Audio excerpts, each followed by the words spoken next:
Chapter 6. The Social Point of View. Without faith it is impossible to please God, and without faith it is impossible for you to become great. The distinguishing characteristic of already great men and women is an unwavering faith. We see this in Lincoln during the dark days of the war.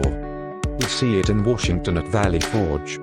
We see it in Livingstone, the crippled missionary, threading the mazes of the dark continent, his soul aflame with the determination to let in the light upon the accursed slave trade, which his soul abhorred.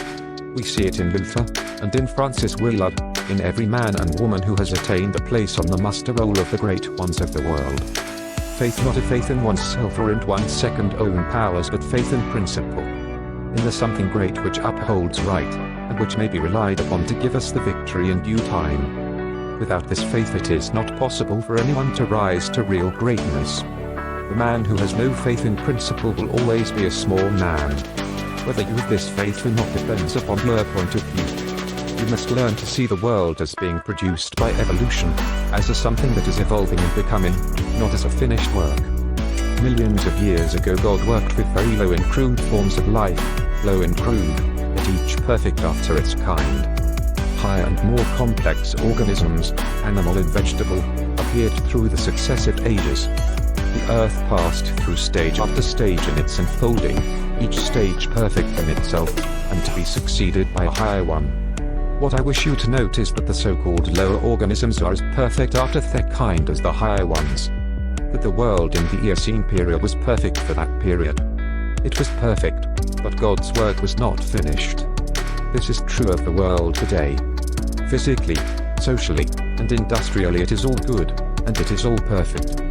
It is not complete anywhere or in any part, but so far as the handiwork of God has gone it is perfect.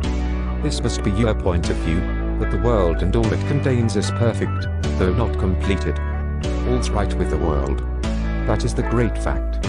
There is nothing wrong with anything. There is nothing wrong with anybody. All the facts of life you must contemplate from this standpoint. There is nothing wrong with nature.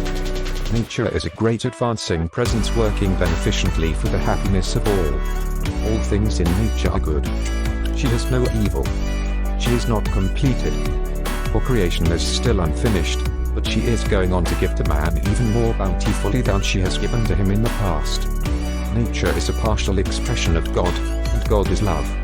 She is perfect but not complete. So it is of human society and government. What though there are trusts and combinations of capital and strikes and lockouts and so on? All these things are part of the forward movement. They are incidental to the evolutionary process of completing society. When it is complete there will be harmony.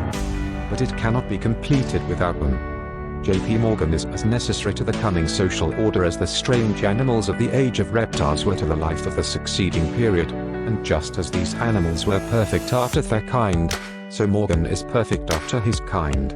Behold, it is all very good. So government and industry as being perfect now, and as advancing rapidly toward being complete. Then you will understand that there is nothing to fear, no cause for anxiety, nothing to worry about. Never complain of any of these things. They are perfect. This is the very best possible world for the stage of development man has reached. This will sound like rank folly to many, perhaps to most people. What? They will say, are not child labor and the exploitation of men and women in filthy and unsanitary factories evil things? And saloons evil? Do you mean to say that we shall accept all these and call them good? Child labor and similar things are no more evil than the way of living and the habits and practices of the cave dweller were evil. His ways were those of the savage stage of man's growth, and for that stage they were perfect. Our industrial practices are those of the savage stage of industrial development, and they are also perfect. Nothing better is possible until we cease to be mental savages in industry and business, and become men and women. This can only come about by the rise of the whole race to a higher viewpoint. And this can only come about by the rise of such individuals here and there as are ready for the higher viewpoint. The cure for all this inharmoniousness lies not with the masters or employers but with the workers themselves. Whenever they reach a higher viewpoint, whenever they desire to do so, they can establish complete brotherhood and harmony in industry. They have the numbers and the power. They are getting now what they desire. Whenever they desire more in the way of a higher, purer, want more harmonious life, they will receive more. True, they want more now, but they only want more of the things that make for animal enjoyment, and so industry remains in the savage, brutal, animal stage. When the workers begin to rise to the mental plane of living and ask for more of the things that make for the life of the mind and soul, industry will at once be raised above the plane of savagery and brutality. But it is perfect now upon its plane. Behold, in fact it is all very good. So it is true of saloons and dens of vice. If the majority of the people desire these things, it is right and necessary that they should have them. When the majority desires a world without such discords, they will create such a world.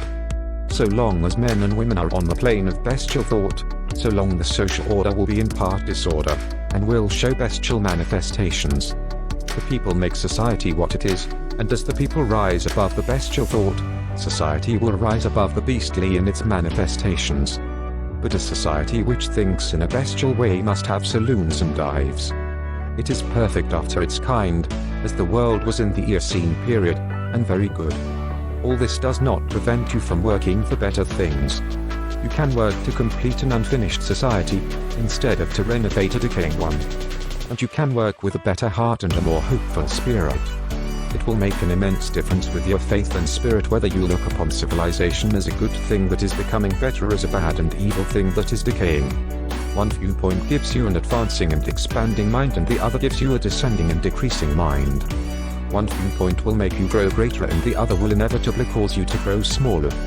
One will enable you to work for the eternal things, to do large works in a great way toward the completing of all that is incomplete and inharmonious. And the other will make you a mere patchwork reformer, working almost without hope to save a few lost souls from what you will grow.